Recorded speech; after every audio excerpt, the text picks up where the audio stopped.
ప్రజలకు ఏమీ చేయకపోయినా ఏదో చేసినట్టు ఎల్లో మీడియా బాకా ఊదుకోవడం చంద్రబాబుకు అలవాటన్నారు మాజీ మంత్రి కాకాణి గోవర్ధన్ రెడ్డి. రంగురంగుల మేనిఫెస్టోలతో జనాన్ని మభ్యపెట్టడం చంద్రబాబుకు వెన్నతో పెట్టిన విద్య అని విమర్శించారు. చంద్రబాబు నాయుడికి ఈ తొండాట ఆడడం అనేటువంటిది కొత్త ఏమీ కాదు. ఇది సాధారణమైనటువంటి విషయం. చంద్రబాబు నాయుడు ఎన్నికలకు ముందు రకరకాలైనటువంటి హామీలు ఇస్తాడు, రంగురంగుల మేనిఫెస్టోలు సృష్టిస్తాడు. వాటిని తీసుకెళ్లి జనంలో ఏ విధంగా ఓట్లు దండుకోవాలనేటువంటి దాని మీద దృష్టి పెట్టి ఓట్లు దండుకుంటాడు. అధికారంలోకి వచ్చిన తర్వాత ప్రజలకి ఏదో ఒక విధంగా మాయమాటలు చెప్పి మభ్యపెట్టి మొండి చేయి చూపించడం అనేటువంటిది చంద్రబాబు నాయుడికి వెనతో పెట్టినటువంటి విద్య.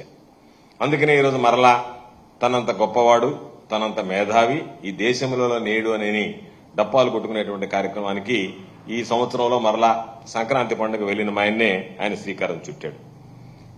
ఈరోజు ఆయనకున్నటువంటి ఒకే ఒక నమ్మకం ఏంటంటే, ఏమి చేసినా ఏమి చేయకపోయినా పర్వాలేదు, చేసిన దాన్ని చేయని దాన్ని కలిపి ఏదో బ్రహ్మాండంగా చేశామని చెప్పుకొని బాకా ఊదుకొని ఏదో తన సొంత మీడియాలో దానికి సంబంధించినటువంటిది విస్తృతంగా ప్రచారం చేసుకుంటే సరిపోతుంది అని చెప్పారు.